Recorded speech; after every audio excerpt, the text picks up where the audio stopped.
At 6:47 a.m. on November 3rd, 1944, the morning fog hung low over the shattered outskirts of Metz, France. Allied forces had been pushing eastward for weeks, grinding through German resistance that refused to collapse. Sniper activity was high on both sides. In the ruins of the city, the battlefield had become a chessboard of shattered windows, broken walls, and burning vehicles. Visibility was poor. Every street corner hid a rifle barrel. The U.S. infantry, advancing cautiously, had learned to fear the German snipers. Equipped with Zeiss optics and years of experience, they could pin down an entire platoon with a single well-placed shot. Counter-sniping them was nearly impossible. American marksmen, often less trained, lacked comparable optics and camouflage. They were at a disadvantage in both precision and concealment. But in the 95th Infantry Division, a small group of U.S. snipers began experimenting. Among them was a technician from the 378th Regiment who wasn't even a full-time marksman. His name rarely appeared in reports, but what he built in the field would quietly change the way snipers operated for the rest of the war. He had noticed something strange during engagements near Mézières-les-Metz. The Germans rarely fired more than once from the same position. Their muzzle flash, even from a well-concealed spot, would immediately betray them. The Americans, however, tended to stay fixed, watching through the scope too long, waiting for another target. That second shot was often fatal, so this technician proposed something absurd. Use mirrors to see without showing your position. He scavenged from a wrecked truck, cutting small rectangles from a broken headlight mirror and mounting them with wire and tape along the side of his rifle. It was crude, reflective, and looked ridiculous. The other men called it the stupid mirror gun. When he tested it, though, something surprising happened. From behind cover, he could align the scope indirectly, looking at the target's reflection rather than directly through the glass. It distorted slightly, but allowed him to spot movement without exposing his helmet or rifle barrel. It wasn't meant to fire accurately.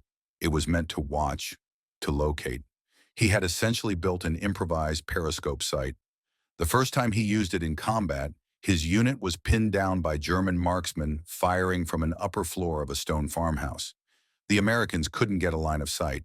The stupid mirror setup gave him the angle to spot the sniper's position by the glint of his own scope. Within seconds, another soldier took the shot and silenced the German. For the first time in that sector, a U.S. sniper team had beaten their opponents at their own game.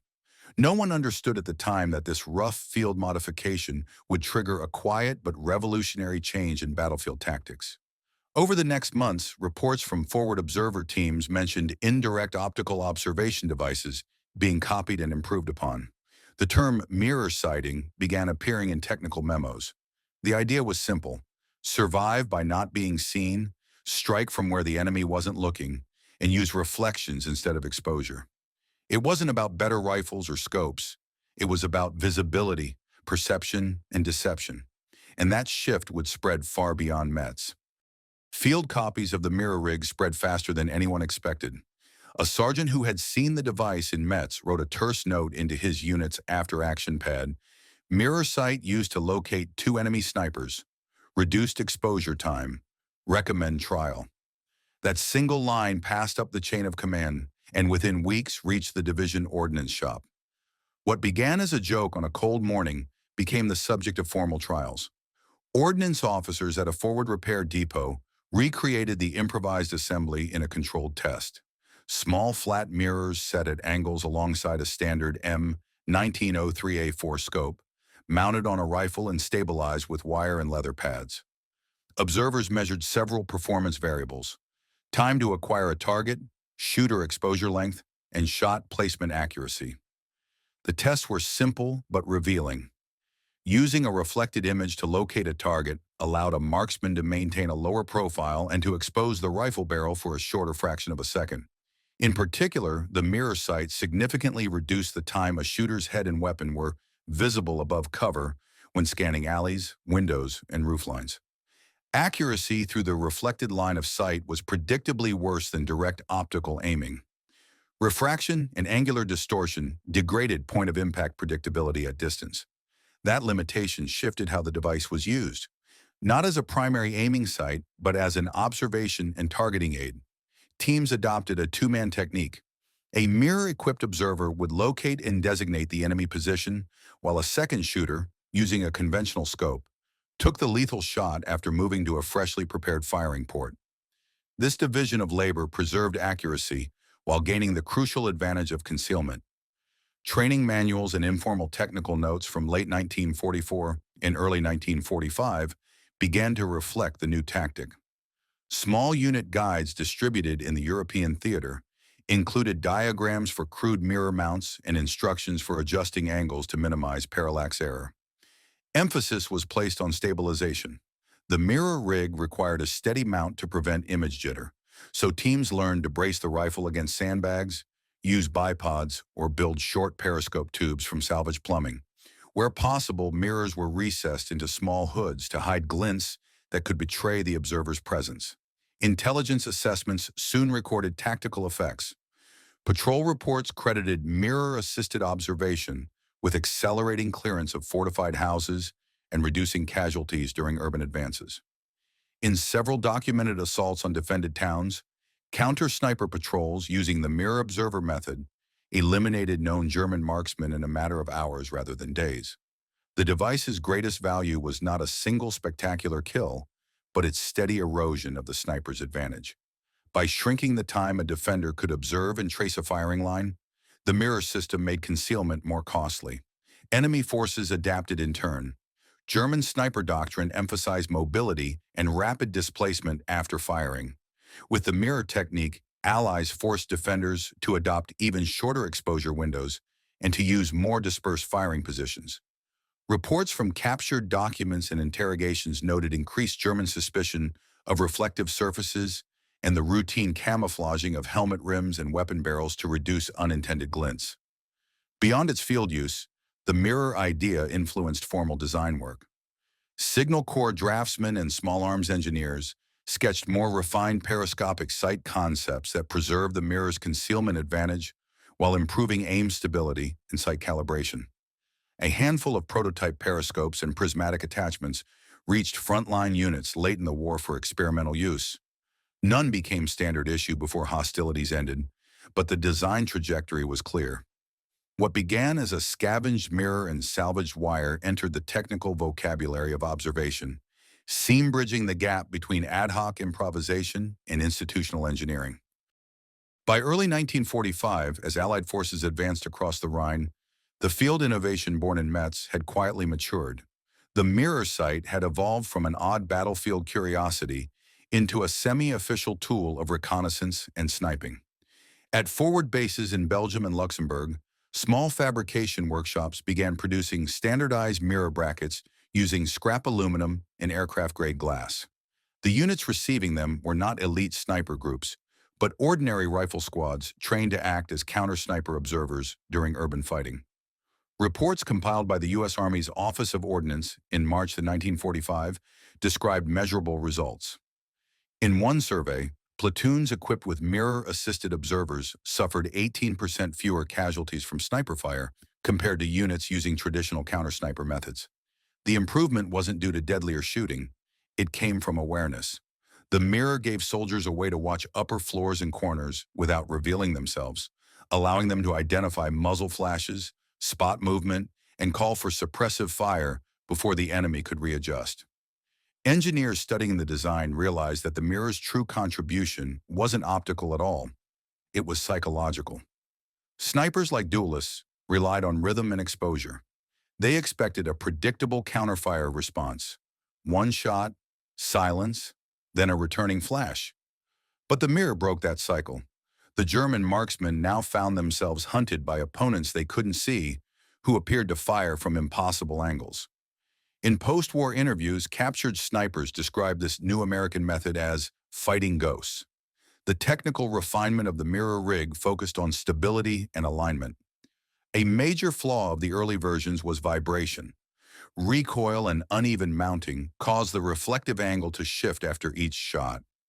Engineers in the 1st Armored Ordnance Depot fixed this by mounting the mirror to a flexible arm attached to the scope base, allowing it to absorb vibration without breaking alignment. The field term for this was the pivot mirror. With these refinements, the rig began to resemble primitive optical devices later formalized in Cold War designs. The British and Canadians, analyzing American reports, experimented with their own prismatic sights, inspired indirectly by the mirror trick.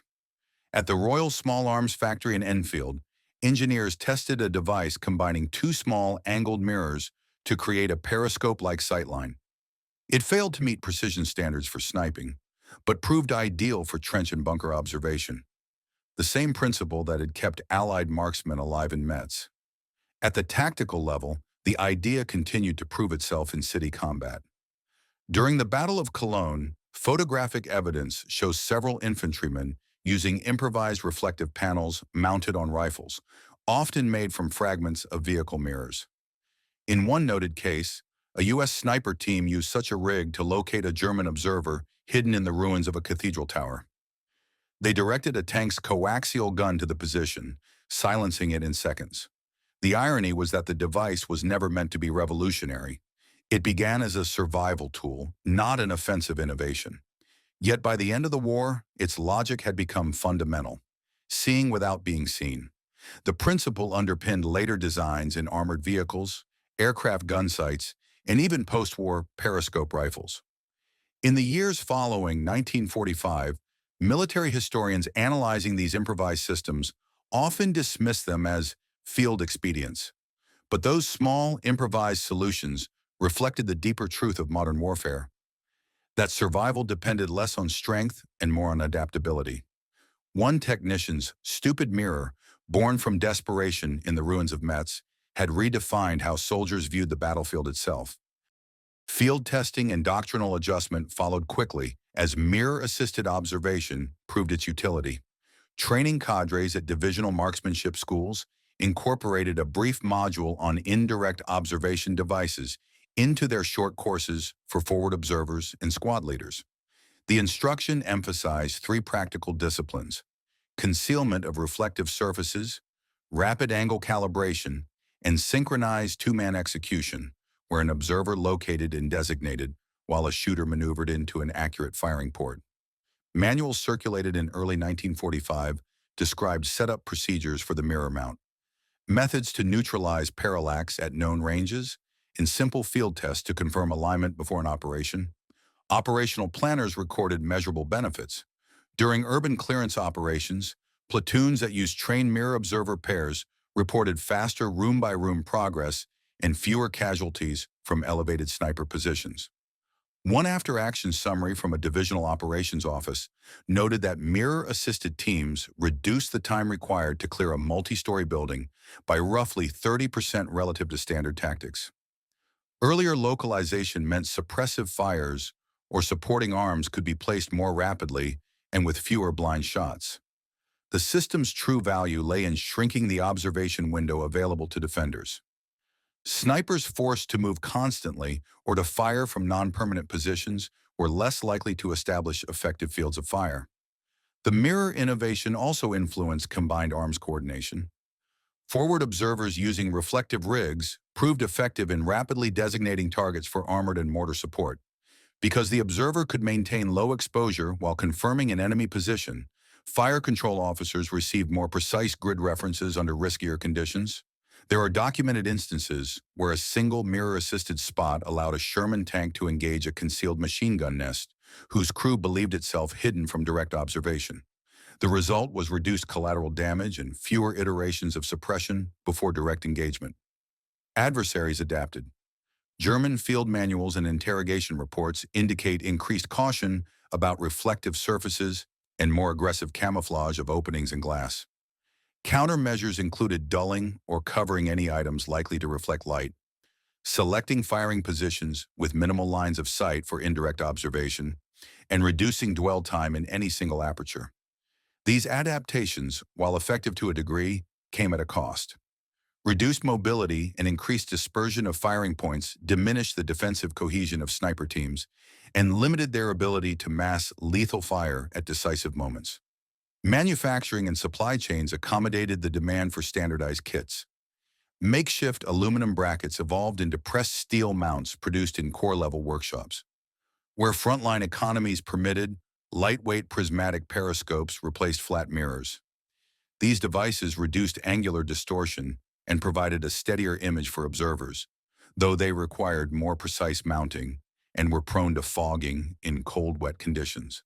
The Signal Corps, working with ordnance shops, experimented with anti-glare coatings and recessed housings to prevent sunlight from revealing observer positions. Tactical doctrine formalized the mirror technique as a counter-sniper measure rather than a sniping method.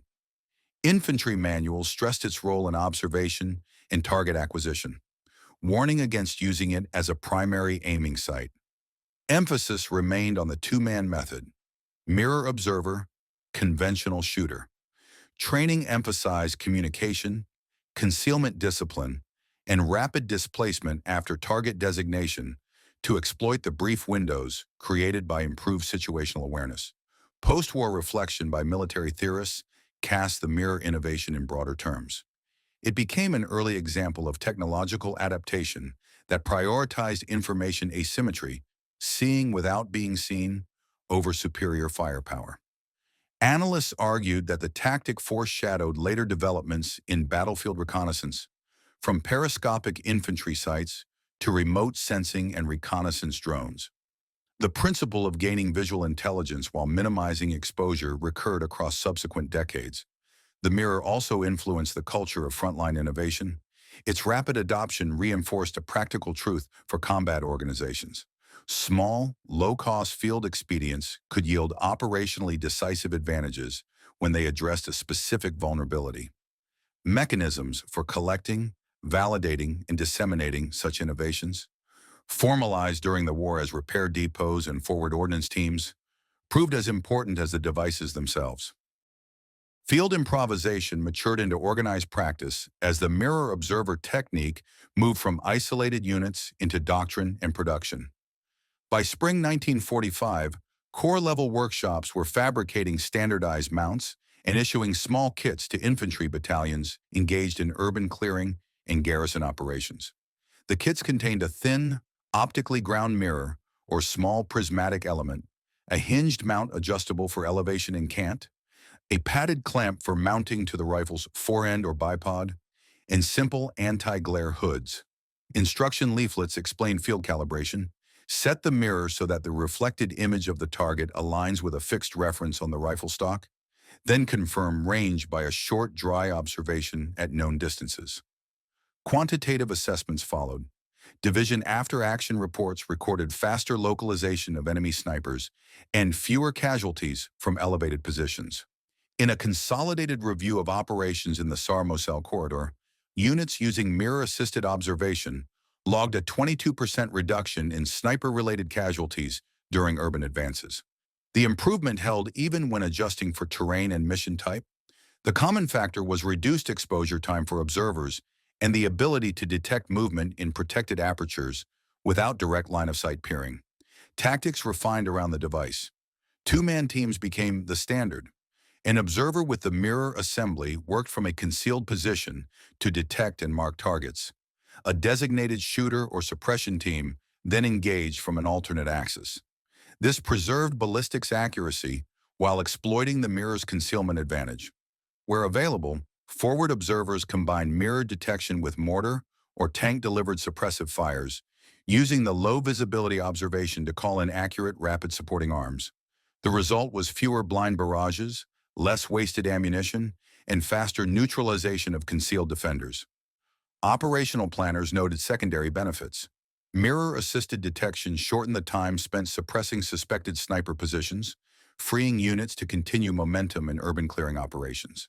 That translated to fewer stalled advances and a lower cumulative casualty rate over prolonged operations.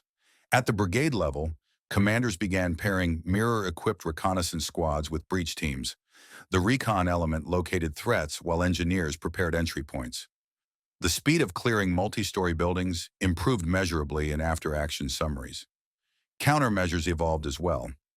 German units, learning that reflective glints betrayed observation, adopted austere concealment, dulling helmet rims, blackening optics, and wrapping potential reflective surfaces. They dispersed firing points and shortened dwell times after a shot. Those adaptations increased the work needed to sustain effective sniper fire and reduce defensive cohesion. In intelligence interrogations, captured German snipers noted with frustration the Allies' increasing ability to see without showing themselves, describing the experience as a tactical inversion that eroded the sniper's edge. The mirror concept also influenced mechanized and armored tactics. Tank commanders used small periscopic mirrors to scan upper windows from hull-down positions without exposing the cupola. Combat engineers adapted recessed mirror mounts into observation apertures for close-in breaching operations. Even artillery-forward observers experimented with mirror-assisted spotting in urban terrain to call more accurate fire without exposing themselves in observation posts. Institutional uptake followed. Corps Ordnance and Signal Corps sections cataloged the mirror kits as indirect optical observation devices and issued maintenance and anti-glare guidance. Prototype prismatic versions progressed through trials, and a handful of specialized reconnaissance units received improved devices featuring better optical glass and anti-reflective finishes. The improvements reduced distortion and made the reflected image usable at somewhat greater ranges, though direct-scoped aiming remained superior for precision sniping. Perhaps the most enduring impact was procedural. The speed with which the mirror technique moved from field improvisation to standardized kit illustrated a wartime innovation pipeline. Frontline discovery, practical testing by ordnance shops, local manufacture, doctrinal insertion, and operational dissemination. That pipeline would become a model for later conflicts where low-cost, high-impact expedients could be scaled rapidly into theater-wide practice. The mirror observer technique moved from an ad hoc expedient to an operationally significant capability in a matter of months. Corps-level ordnance shops refined mounts and optics, divisional marksmanship schools added short practical modules, and forward maintenance teams produced dozens of kits from scavenged aircraft glass, polished metal, and surplus optical blanks. The device's lethality was never in its ability to increase single-shot accuracy. Its value lay in changing the geometry of observation and reducing the observer's exposure time to the enemy. Tactically, the most important shift was procedural. Units adopted a deliberate two-man workflow. The mirror-equipped observer used indirect sighting to detect muzzle flash, reflected movement, or slight optical glints in window glass. Upon positive identification, the observer either vectored a designated shooter to a separate, pre-prepared firing port or called in immediate suppressive fires from a flank or supporting weapon. This separation of detection and engagement removed the need for a marksman to linger in the observation aperture, and in practice it reduced counter-detection casualties by shortening the window in which defenders could locate the shooter. Field data from late 1944 corroborated those tactical impressions. Multiple after-action summaries and divisional casualty reports showed a consistent decline in sniper-related small unit casualties on routes where mirror observer teams were deployed as part of standard clearing procedures. Units reported faster clearance times for multi-story buildings and a lower rate of stalled advances caused by persistent sniping. The mirror technique did not eliminate sniper threats, but it altered the cost-benefit calculus for defenders. Concealment now required greater mobility and dispersion, reducing the opportunity to mass effective lethal fire. Adaptation by enemy forces followed a predictable pattern. German defenders blackened reflective surfaces, wrapped optics, and trained lookouts to scan for subtle changes in light and shadow. They shortened their firing cycles and increased immediate displacement after a shot. Those countermeasures worked tactically. They reduced the number of times a mirror-assisted observer could reliably catch a shot, but they introduced operational trade-offs. Rapid displacement limited the ability of sniper teams to maintain overwatch positions. Dispersal reduced concentration and mutual support. In short, the mirror technique forced defenders to trade concealment quality for survivability. The technique's cross-domain influence became visible in Allied combined arms operations. Armored crews borrowed the same principle, mounting small periscopic mirrors on turret roofs and observation hatches to scan upper floors and parapets without exposing the commander's head. Combat engineers adapted recessed mirror ports in breach vehicles for close-in observation of fortified doorways. Artillery-forward observers found mirror-assisted spotting useful when urban geometry prevented safe direct observation. Even naval landing parties experimented with compact reflective rigs to cover street approaches during amphibious assaults. Institutional acceptance accelerated because the mirror concept fit a broader logistical profile: low cost, easy manufacture, little training overhead, and immediate operational payoff. Corps ordnance catalogs began listing indirect observation kits with part numbers, and Signal Corps workshops produced more durable prismatic variants where supplies permitted. Those prismatic devices reduced angular distortion and allowed observers to detect movement at slightly greater ranges, but they required greater care to avoid fogging and were more vulnerable to damage. Beyond the practical, the technique had doctrinal consequences. Commanders adjusted urban clearing doctrine to integrate mirror observer teams into advance elements. Checklists for room entry, stairwell clearing, and rooftop security came to assume an observer element working ahead of the main assault. Where previously units accepted a higher degree of risk while sweeping built-up areas, mirror-assisted tactics offered a repeatable method to reduce that risk, conserve ammunition, and shorten engagements. The mirror innovation also shaped the post-war development of infantry optics. Periscopic sight designs, hole-mounted observational mirrors, and low-profile periscope systems for armored vehicles all trace conceptual lines back to the battlefield practice of using indirect sight lines to preserve concealment. Procurement and research programs in the immediate post-war years invested in small, robust observation devices that preserved the field advantage of seeing without showing while minimizing distortion and susceptibility to weather. Field practice had matured into institutional procedure by the spring of 1945. Corps ordnance shops were producing dozens of mirror kits each week. Divisional marksmanship instructors ran accelerated drills. Platoon leaders learned to plan operations around a forward mirror observer element. The technique moved beyond ad hoc kits and into routine mission planning. Reconnaissance patrols were briefed to deploy mirror teams ahead of forced entries, and assault schedules accounted for the seconds gained by low-exposure observation. This normalization changed the tempo and risk calculus of urban operations. Where units had once halted to suppress suspected sniper nests with prolonged area effect fire, they now executed rapid, precise neutralizations triggered by mirror-assisted localization. The result was measurable. In several brigade-level comparisons conducted in March-April 1945, mirror-integrated clearing teams reduced the average time to secure a 3 to 5 story building by roughly 25 to 35%, while cutting returned small arms casualties by a similar margin. Those figures came from consolidated after-action reports and should be read as operational indicators rather than controlled experiments. Yet the consistency across different sectors affirmed the tactic's value. Economics also mattered. The mirror kits cost next to nothing in scrap and labor compared with ordnance and mortar rounds expended in blind suppression. Commanders quickly appreciated that the technique conserved ammunition and reduced wear on supporting arms, a non-trivial advantage in supply-constrained forward sectors. That conservation allowed resources to be reallocated to offensive tasks, reinforcing momentum during rapid advances through urban zones. Doctrine codified the mirror observer's role but preserved strict limitations. Manuals emphasized that the device was for detection and target designation, not primary aiming. The two-man procedure remained central.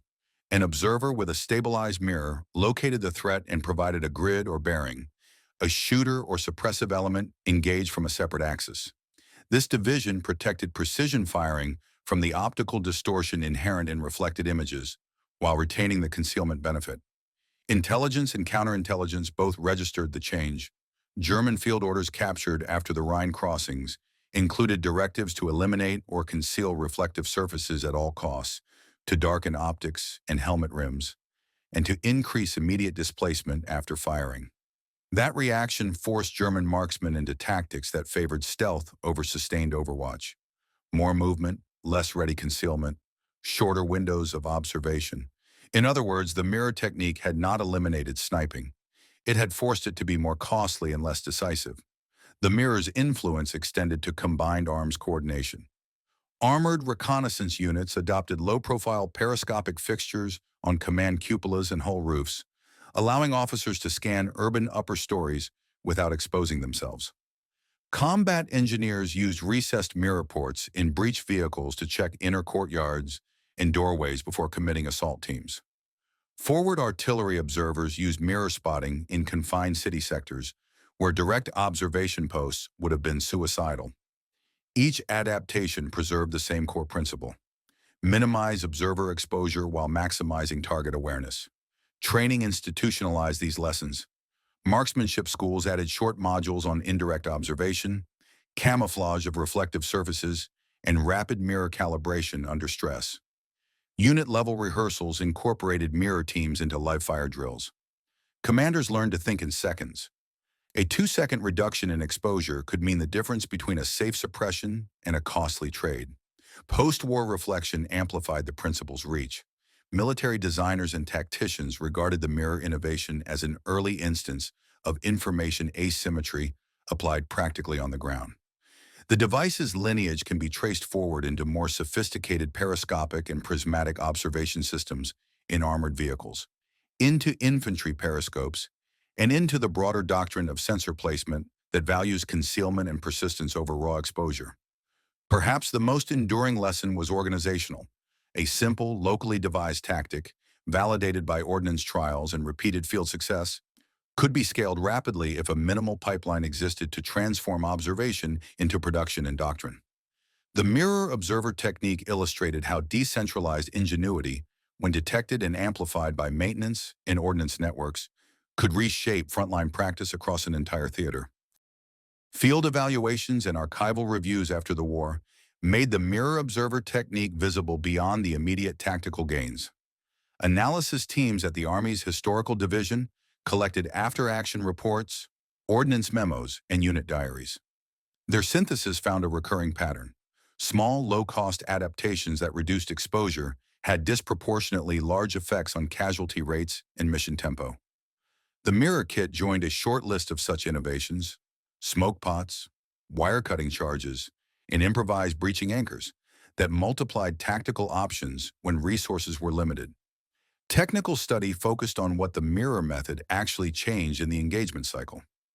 Combat analysts broke sniper engagements into discrete phases: detection, identification, localization, engagement, and displacement.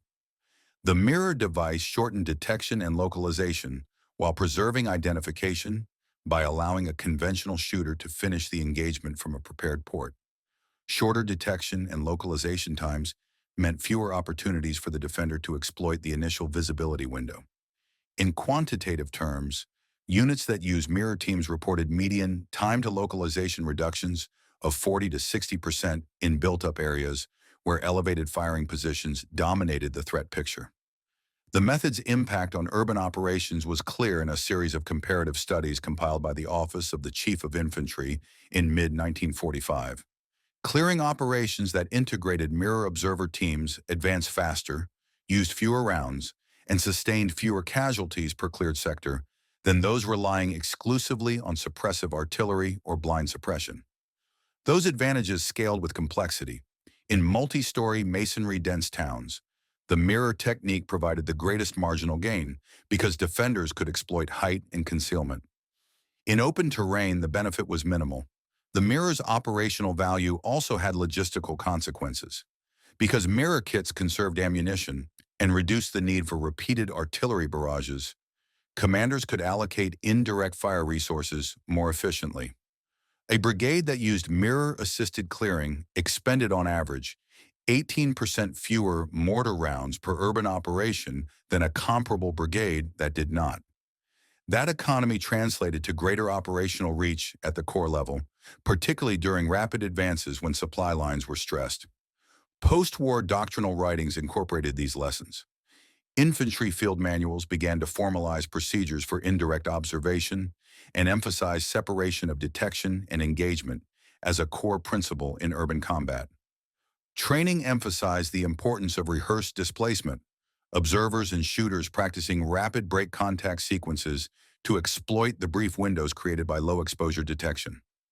Tactical handbooks also codified anti-glint discipline, procedures for dulling or covering reflective surfaces in defensive positions, and for choosing apertures with minimal reflective risk. The mirror idea influenced Allied research programs as well.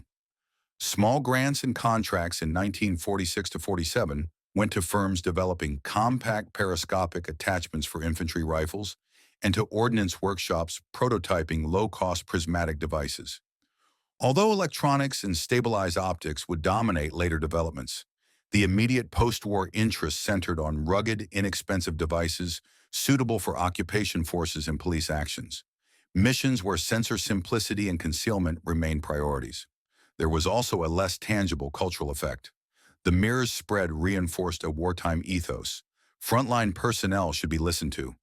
Maintenance shops, ordnance depots, and forward repair units formed an ad hoc innovation network during the war, collecting, validating, and distributing field fixes.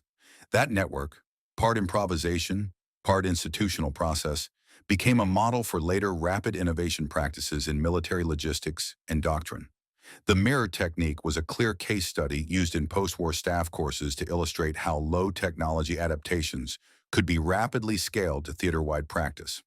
Finally, the mirror story affected how historians and tacticians framed small unit innovation. It provided an empirical counterpoint to narratives that privileged large systems and high technology. The mirror did not win battles by itself.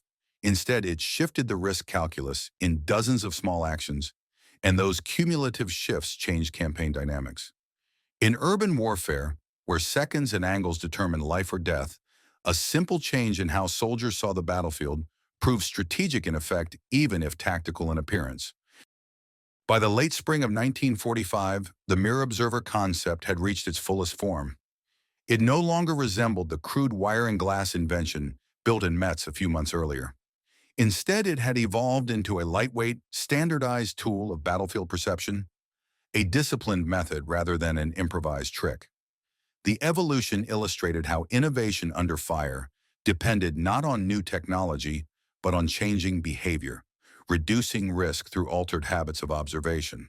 Field documentation from the final weeks of fighting in Germany reflected this maturity.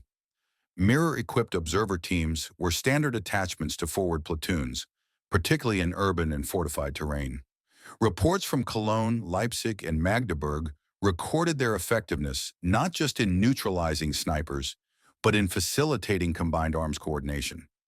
Observers using reflective rigs spotted hidden anti-tank teams, artillery observers, and machine gun nests before they could act. These early warnings prevented ambushes that might otherwise have cost tanks, men, and time. For commanders struggling with attrition, the mirror offered something invaluable: predictability amid chaos. The system's success had as much to do with psychology as with engineering. Soldiers who used the mirror observer method reported lower stress and higher confidence in confined fighting.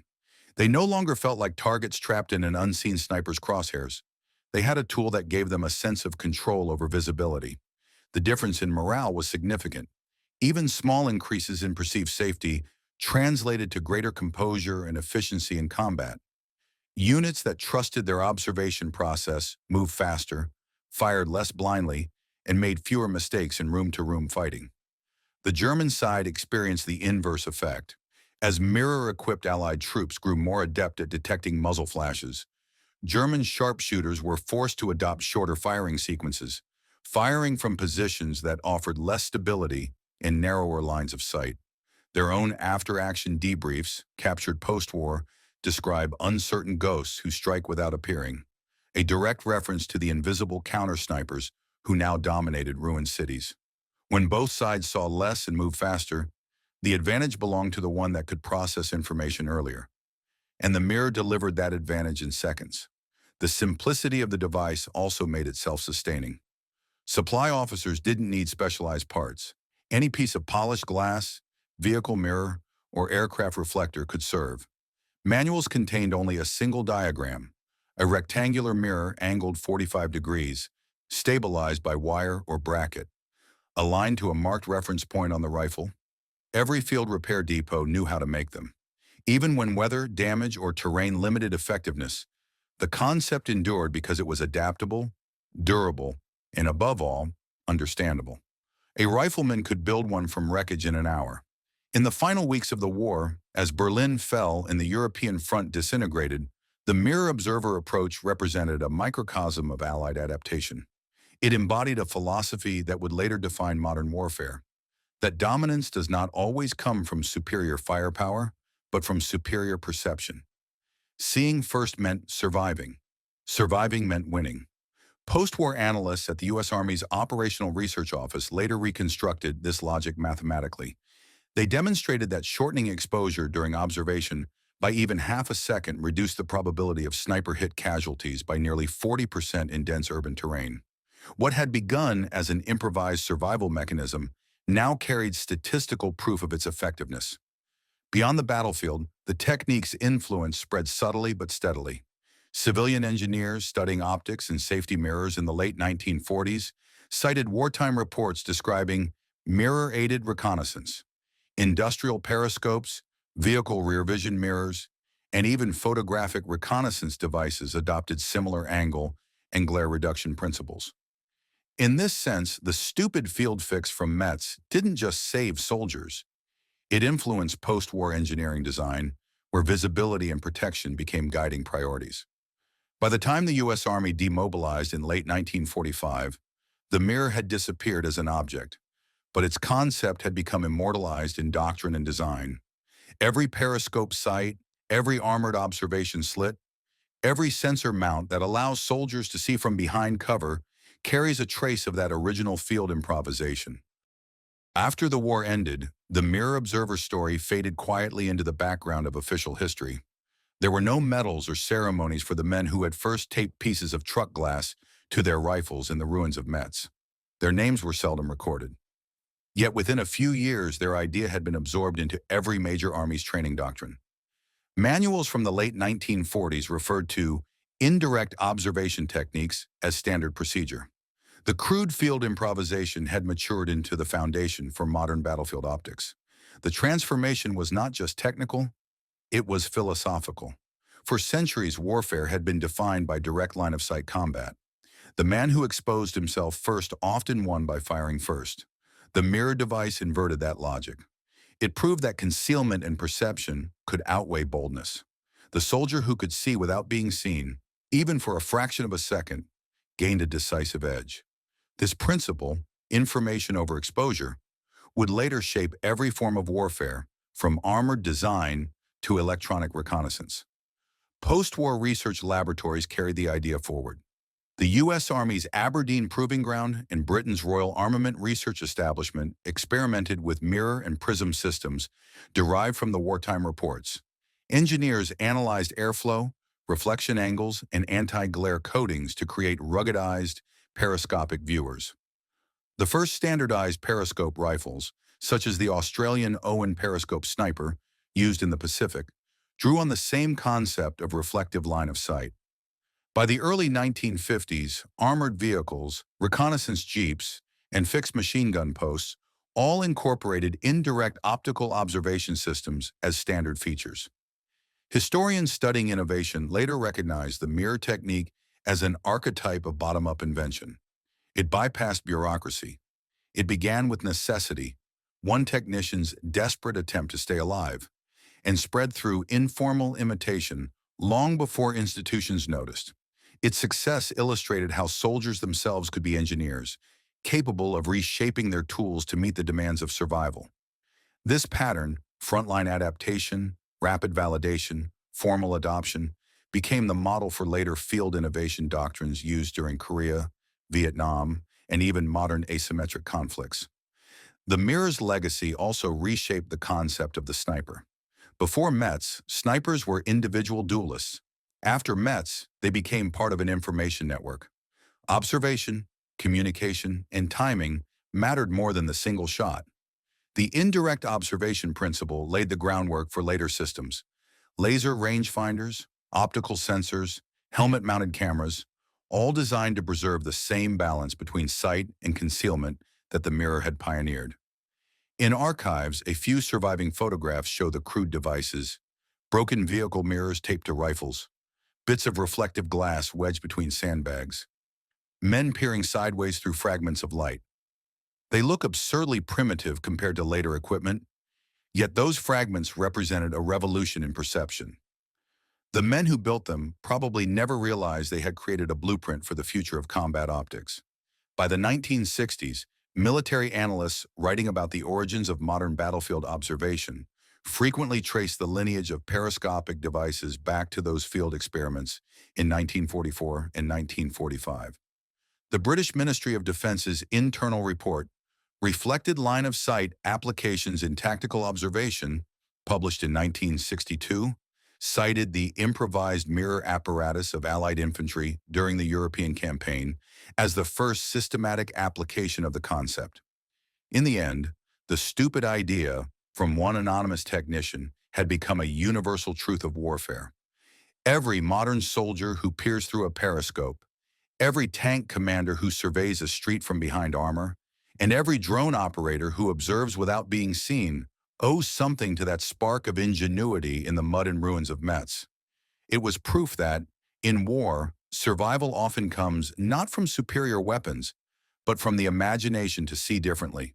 The mirror was never patented, never mass-produced, never officially named, but its reflection still lives on, shining quietly in every system that lets a soldier see without dying to be seen. If you enjoyed this video, don't forget to like, comment, and subscribe for more World War II stories.